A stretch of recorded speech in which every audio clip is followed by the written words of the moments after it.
Mas olha só, agora eu quero convidar você para você abrir a sua Bíblia na carta de Tiago. Tiago, capítulo 1, nós vamos ler do verso 1 até o verso 8. Tiago, capítulo 1, do verso 1 ao verso 8. Os irmãos podem abrir suas Bíblias, deixar aberta a Bíblia aí, ou acompanhar o texto aqui também na tela. A palavra de Deus diz assim: Tiago, servo de Deus e do Senhor Jesus Cristo, as 12 tribos que se encontram na dispersão, na diáspora, saudações. Meus irmãos, diz Tiago, meus irmãos, tenham por motivo de grande alegria o fato de passarem por várias provações. Estranho, né? Não é estranha essa palavra? Esse conselho da palavra de Deus? Meus irmãos, tenham por motivo de grande alegria o fato de passarem por várias provações, sabendo que a provação da fé que vocês têm produz perseverança. Ora, a perseverança deve ter ação completa, para que vocês sejam perfeitos e íntegros, sem que lhes falte nada. Se, porém, algum de vocês necessita de sabedoria, peça a Deus, que a todos dá com generosidade e sem reprovações, e ela lhe será concedida. Peça essa sabedoria, Tiago diz, porém, peça essa sabedoria como, irmãos? Com fé, em nada duvidando, pois o que duvida é semelhante à onda do mar, impelida e agitada pelo vento, a onda que sobe e desce, uma hora está lá em cima, outra hora está lá embaixo. Que uma pessoa dessas não pense que alcançará do Senhor alguma coisa, sendo indecisa e inconstante como a onda do mar em todos os seus caminhos. Amém, irmãos? Vou pedir para você deixar a sua Bíblia aberta aí.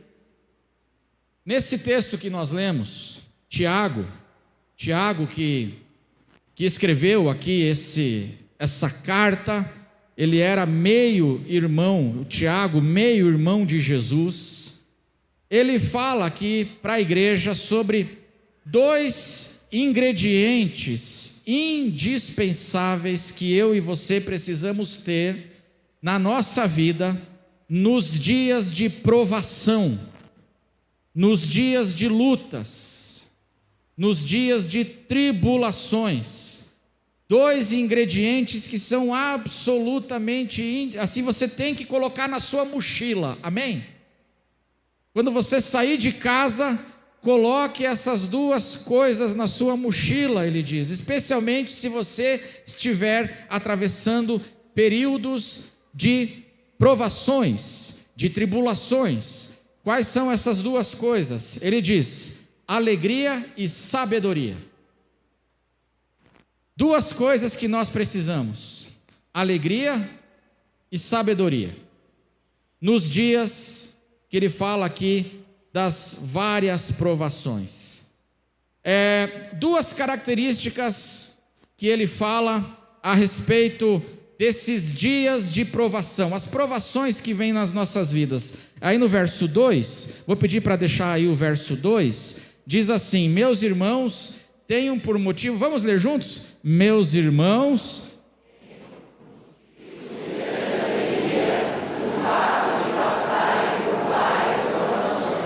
características das provações que ele fala aqui. Primeiro, provações são inevitáveis. Ele fala que as provações são o quê? São um fato. As provações são um fato. As provações são inevitáveis. No mundo tereis aflições, diz Jesus. Nós vamos ter provações, vamos ter lutas. Lutas, provações, tribulações, elas vêm sobre as nossas vidas. É um fato. A segunda característica que ele fala aqui é que elas são variadas. É o fato de passarem pelo quê? Por várias várias provações. As provações são muitas, então elas vêm, é um fato, elas são inevitáveis. Eu e você vamos passar por dias de lutas. E essas provações, elas assumem várias formas. São de vários tipos as lutas que eu e você enfrentamos na nossa vida. E aí, para essas provações, que são inevitáveis, e que são muitas, são várias, Tiago diz para a igreja: olha, que você carregue com você duas coisas, alegria e sabedoria. Um comentarista da Bíblia chamado Warren Wiersbe, ele diz que Tiago aqui, nesse texto, Tiago, ele está ensinando a igreja em como transformar a tribulação, a provação, em triunfo. Como transformar a tribulação em bênção. Porque ele diz aí no verso 3, veja o verso 3, ele diz o quê? Sabendo, o que a gente sabe sobre a provação? Que a provação da fé que vocês têm, faz o quê? Produz perseverança. Como transformar a luta em algo produtivo? Que seja bênção para a nossa vida. E é isso que Tiago está ensinando aqui para a igreja. Nós vamos passar por tribulações. Tribulações dos mais variados tipos. Como é que nós vamos passar por isso e mais? Como é que a palavra de Deus nos ensina então que essas tribulações podem se transformar em bênçãos, em coisas que são produtivas, porque sabemos que a tribulação produz. Ela pode ser muito abençoadora e produtiva para a nossa vida. E para isso acontecer, como é que a gente transforma a tribulação em algo que vai ser produtivo? Tiago diz: vocês precisam ter a alegria e precisam ter a sabedoria. E agora de manhã, eu quero trabalhar esse primeiro ponto, a alegria. A alegria. Vamos ler juntos de novo. Vamos ler juntos de novo o verso 2. Vamos ler juntos, que esse verso é muito estranho. Olha só, vamos ler juntos. Meus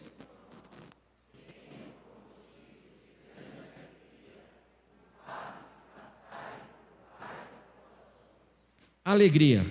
Que coisa estranha que ele está falando aqui. Do que Tiago está falando? E aí, meus irmãos, para nós entendermos o que a palavra de Deus está dizendo aqui para a gente precisa entender o que é a alegria conforme a Bíblia. Porque nós sabemos o que é a alegria conforme a nossa cultura. Amém, irmãos? Conforme a nossa cultura, o que é a alegria? Alegria é festa, não é isso? Conforme a nossa cultura, alegria o que é? Alegria é um sentimento. Na nossa cultura moderna, alegria é um sentimento, um sentimento de euforia. Estar alegre é estar saltitante, não é isso? É um sentimento de festa. Isso é na nossa cultura. Mas na Bíblia, a alegria é muito diferente. A alegria tem uma outra conotação. Na Bíblia, a alegria é muito mais uma atitude que a gente escolhe ter do que um sentimento. É uma atitude que a gente escolhe ter. Às vezes, na Bíblia, a alegria se expressa com festa, se expressa com euforia. Mas na maior parte das vezes, não. A alegria, ela na Bíblia tem muito mais a ver com uma atitude interior que a gente escolhe ter do que sentimento. E que atitude é essa? É uma atitude de confiança. A alegria é uma atitude de segurança, uma atitude positiva, muito mais do que um sentimento. Tiago não está dizendo aqui, meus irmãos, quando você estiver passando por várias provações, faça festa. Não é isso que ele está dizendo. Quando você estiver passando por várias provações, dê risada. salte, fique saltitante. Não é isso que ele está dizendo. O que Tiago está dizendo aqui é que quando nós estivermos passando por vários tipos de provações, nós temos que ter essa atitude, que não é um sentimento, mas é uma escolha, essa atitude de fé e de confiança na presença de Deus. Se não, veja, alguns exemplos bíblicos do que significa alegria. Olha só, vamos abrir lá em João, vou pedir para a mídia abrir, João capítulo 11. Olha que coisa curiosa, João 11, os versos 14 e 15. João 11 fala da morte de Lázaro. Vocês lembram desse texto? Preguei ele nesse texto esses dias aqui. A morte de Lázaro. João 11, o contexto é luto. Luto. Lázaro, uma pessoa que Jesus amava muito, havia morrido. As irmãs Marta e Maria estavam tristes. Lázaro morreu. É um contexto de luto. Mas olha o que diz a palavra de Deus, o que Jesus diz nesse contexto. Verso 14 e 15, João 11, 14 e 15. Então Jesus disse aos seus discípulos claramente, o que ele falou? Lázaro morreu. Verso 15, olha que texto estranho agora. Verso 15, por causa de vocês, o que Jesus diz? Sublinha aí. Espera aí, Jesus. Por causa de vocês, espera aí, o Lázaro morreu e o Senhor está fazendo o quê? Opa, como assim? Por causa de vocês, falando para os seus apóstolos, me alegro de que não estivesse lá para que vocês possam crer, mas vamos até ele. Aqui nós vemos bem o que é a alegria na Bíblia. Jesus não está saltitante. Lázaro morreu, vamos fazer uma festa, é isso? Não. Vamos cantar, Lázaro morreu? Não. Tanto é, a Bíblia fala que Jesus, nesse contexto, chorou ao ver a dor de Maria, irmã de Lázaro. Jesus chorou. Mas Jesus tem aqui, agora ele fala para os seus discípulos, Lázaro morreu, e eu me alegro de não ter estado lá, de que não estivesse lá, para que vocês possam crer. É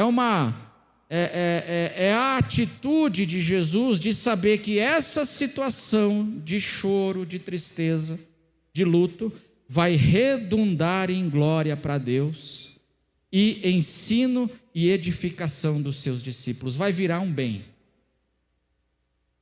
Então, a alegria não é estar saltitante, a alegria é essa atitude de confiança que a gente tem, essa atitude de segurança que a gente tem em Deus, que a gente escolhe ter, sabendo que na tribulação, em meio às tribulações, Deus vai fazer com que todas as coisas cooperem para o bem daqueles que o amam, inclusive a tribulação.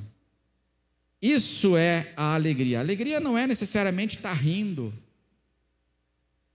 estar festejando. E quando a gente entende isso, a gente começa a entender o que Tiago está dizendo. Meus irmãos, tenham por motivo de grande alegria o passardes por várias provações. Tenham essa atitude de confiança em Deus quando vocês estiverem passando pelas tribulações. Mesma coisa, a palavra de Deus nos diz, Jesus, na sequência, olha o que é a alegria. Na sequência, diz o Evangelho de João, no capítulo 13, verso 21, que Jesus agora está no cenáculo. Capítulo 13, João 13, 21. Jesus está no cenáculo com os seus discípulos. Como é que estava o coração de Jesus lá no cenáculo? Vamos ler? Depois de dizer isso, Jesus o quê? Se angustiou e afirmou: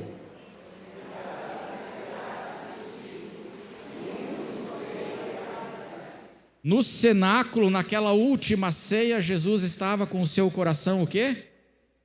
Angustiado. Só que ao mesmo tempo, na mesma ceia, no momento da ceia, olha o que ele diz para os discípulos em João 15, 11. faz parte da mesma ceia. João 15, 11. O que diz aí?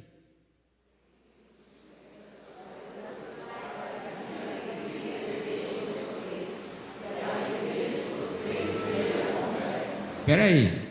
Jesus está dizendo assim, que eu tenho dito essas coisas, tudo que eu estou dizendo aqui no cenáculo, nessa última ceia com vocês, meus discípulos, eu estou dizendo tudo isso para quê? Para que a minha alegria esteja e a alegria de vocês seja... Mas espera aí, o coração dele não estava angustiado? Então a gente aprende uma coisa importante sobre a alegria conforme a Bíblia, não conforme a nossa cultura, mas conforme a Bíblia. É possível eu estar triste e ao mesmo tempo alegre? É ou não? E agora? E agora? É possível eu estar triste e ao mesmo tempo alegre? E o Evangelho diz que sim. E isso que a gente precisa entender, porque na Bíblia, o contrário da alegria não é a tristeza. O que é o contrário da alegria na Bíblia? Vamos encerrar o culto então, depois a gente... Se você quiser saber, ligue para 0800, DISC. Preste atenção, isso é muito importante. Porque na hora da tribulação, a gente tem que ter essa atitude que Tiago fala, e que Jesus diz que ele quer que os discípulos tenham, que é a alegria dele. Mas espera aí, Jesus, o Senhor acabou de dizer, aqui na janta, aqui na ceia, o Senhor acabou de dizer que o Senhor está angustiado. Porque na Bíblia, o contrário da alegria não é a tristeza. Eu posso estar triste e ao mesmo tempo ter essa atitude de confiança ou não? Que confia em Deus e que tem segurança em Deus ou não? Sim, porque o contrário da alegria não é a tristeza. O contrário da alegria é a infelicidade. O contrário da alegria não é a tristeza. O contrário da alegria é quando a gente vai passando por tribulações e o nosso coração começa a ficar cheio de amargura e de infelicidade. E quando Tiago está dizendo, olha irmãos, que vocês tenham por motivo de grande alegria o passardes por várias tribulações, o fato das tribulações, porque tribulações virão, vocês precisam tomar cuidado, para que o coração de vocês, quando vocês vão passando pelas lutas da vida, que são variadas, o coração de vocês não vá perdendo essa atitude de confiança, e vocês vão se tornando pessoas infelizes, pessoas amarguradas, pessoas revoltadas, com um coração amargurado. Cuidado, porque no meio das lutas, eu pergunto para você, coração amargurado ajuda? Não ajuda. E por isso, tenham essa atitude, a mesma de Cristo Jesus, que mesmo estando angustiado diz, eu estou ensinando vocês para que a minha alegria esteja em vocês, através do ensino de Jesus, através da palavra de Cristo, a alegria dele, essa atitude pode estar no nosso coração. A Bíblia fala que é possível a gente ter a alegria enquanto chora, porque a alegria da Bíblia não me impede de chorar, amém? Porque tem horas que a coisa mais saudável que eu e você podemos fazer é chorar. Na hora do luto, irmã Elizabeth, a coisa mais saudável é chorar. A coisa mais saudável que eu posso fazer, tem horas na vida que a coisa mais saudável que eu posso fazer é derramar lágrimas. Onde está escrito isso?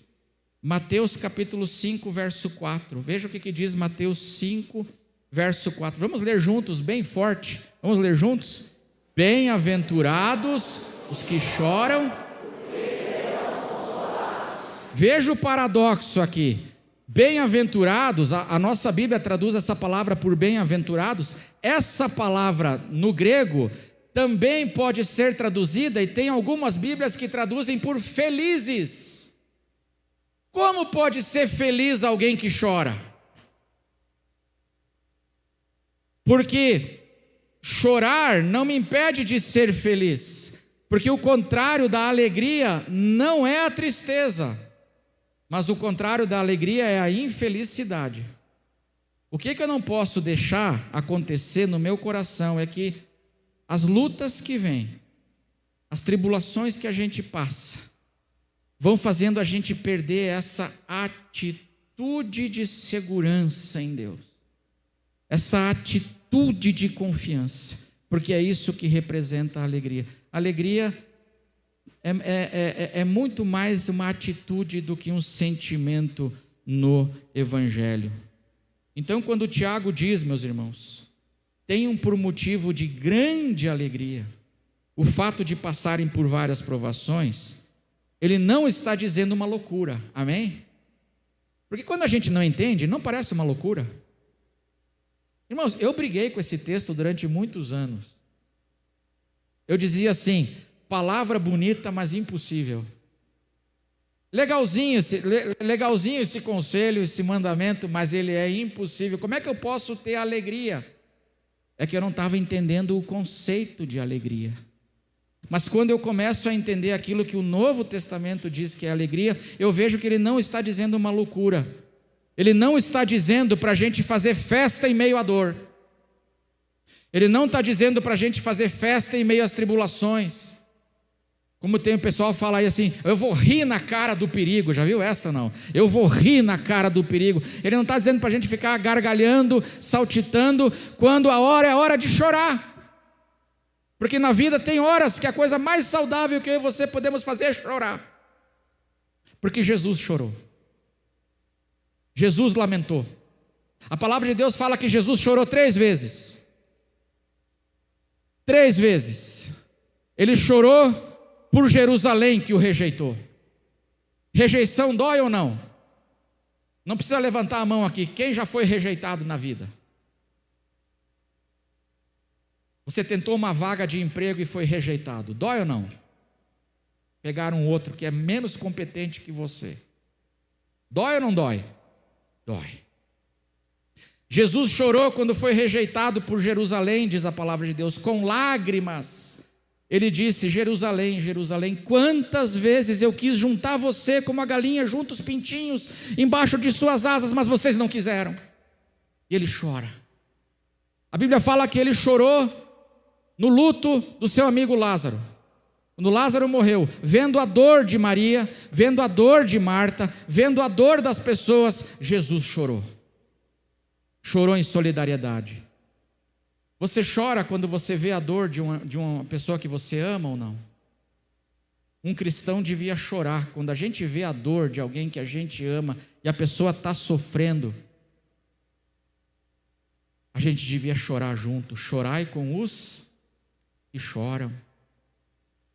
E Jesus chorou, diz o livro de Hebreus. O livro de Hebreus diz que Jesus chorou no Jardim das Oliveiras. Ele orou com lágrimas, aquela oração pedindo, Pai, se possível, afasta de mim esse cálice, mas não seja como eu quero, e sim como tu queres. O livro de Hebreus diz que ele fez essa oração 3 vezes, ele fez ela com lágrimas. Então, Tiago não está dizendo uma loucura aqui. Ele não está dizendo para a gente fazer festa quando a hora é hora de chorar. Mas ele está dizendo para a gente manter a atitude de confiança em Deus, de segurança em Deus, na hora da tribulação. E não se deixar tomar pela infelicidade e pela amargura. E aí eu queria encerrar essa mensagem perguntando para você, primeiro, perguntando para você, Você entrou hoje aqui, meu irmão, carregando tribulações no teu coração, angústias, tristezas. A recomendação da palavra é que em meio a essas tribulações, que você faça essa escolha, mantenha essa atitude de quem diz assim: Senhor, eu não estou entendendo, Senhor, eu estou derramando lágrimas, mas eu escolho confiar em Ti. Como é que você entrou nessa manhã aqui? Em segundo lugar, eu queria encerrar só citando, para a gente poder ter essa atitude, 3 convicções bíblicas sobre as tribulações, sobre os nossos sofrimentos, as várias lutas que nós passamos. 3 convicções bíblicas sobre as tribulações. A primeira, meus irmãos, ensino bíblico. A Bíblia nos ensina que Deus nos livra de muitas coisas. Amém? Deus nos livra de muitas coisas que a gente não está nem imaginando. Vocês lembram da história de Balaão? Lembra dessa história? Balaão é aquele sujeito que a mula falou com ele. E o burrico conversou com ele. Lembra dessa história? E essa história diz que Balaque, rei de Moabe, ele contratou Balaão. Ele era um feiticeiro da Mesopotâmia, um feiticeiro, um sujeito que fazia feitiçaria contra as pessoas. O Balaão, ele era um feiticeiro lá da Mesopotâmia, e Balaque contratou ele para esse Balaão, esse feiticeiro, amaldiçoar Israel. E aí o Balaque ia fazer uma guerra contra Israel.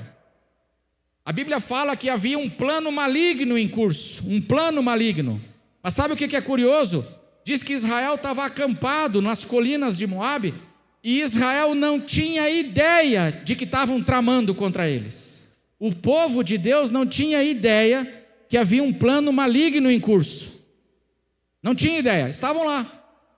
E aí chegou Balaão, e vocês lembram o que aconteceu? Balaão chegou para amaldiçoar o povo, e Deus fez o quê? Transformou a maldição em quê? Em bênção. E 4 vezes Balaão, ao invés de amaldiçoar o povo de Deus, ele abençoou o povo de Deus. E o rei Balaque não entendeu nada. O que a Bíblia nos ensina é que muitas vezes irmãos, nós não estamos nem conscientes, nós não estamos nem vendo, às vezes, o perigo que está ao nosso redor. E Deus está fazendo o quê? Nos livrando. Porque a Bíblia ensina que Deus nos livra de muitas coisas. A segunda convicção sobre as tribulações, e por isso eu posso ter essa atitude de confiança, essa alegria que Tiago fala. A segunda convicção bíblica sobre as tribulações é que muitas vezes Deus nos livra em meio às tribulações. Amém, irmãos? Às vezes Deus me livra da tribulação, mas tem outras vezes que a tempestade chega, a crise chega, mas aí a palavra de Deus nos ensina que Deus nos livra o quê? No meio da tribulação. Às vezes Deus nos livra do deserto, mas às vezes Ele nos livra no deserto. É o que a palavra de Deus ensina. Ele está conosco nos livrando. O apóstolo Paulo foi preso injustamente. E aí no testemunho que ele dá, na carta aos Filipenses, ele dá o testemunho de como Deus estava sendo bondoso com ele na prisão. Às vezes Deus livra da prisão, mas às vezes Deus nos livra onde? No meio da prisão. E em terceiro lugar, a terceira convicção sobre as tribulações é que muitas vezes Deus nos livra através da tribulação. Amém, irmãos? Muitas vezes Deus nos livra da tribulação. Muitas. Você não tem ideia de quanto livramento você passou essa semana. Amém? Você não tem ideia. Nós estamos igual o povo de Israel. A gente não tem ideia do que Deus está fazendo ao nosso redor, nos livrando. Às vezes Deus nos livra da tribulação. Às vezes a tribulação chega e aí Deus nos livra no meio da tribulação. Mas muitas vezes Deus nos livra através da tribulação.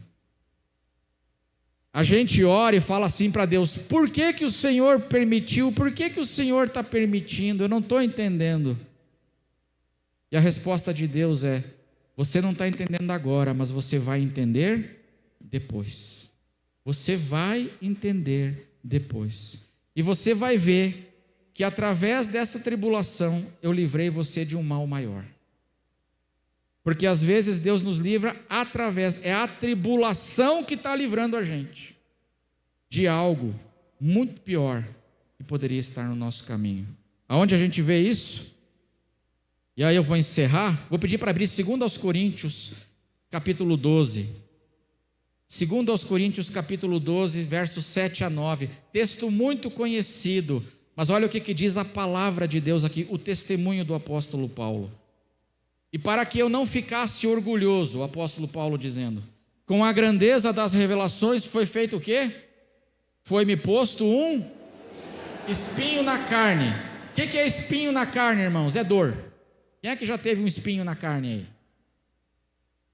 Uma ferpa de madeira, embaixo da unha assim.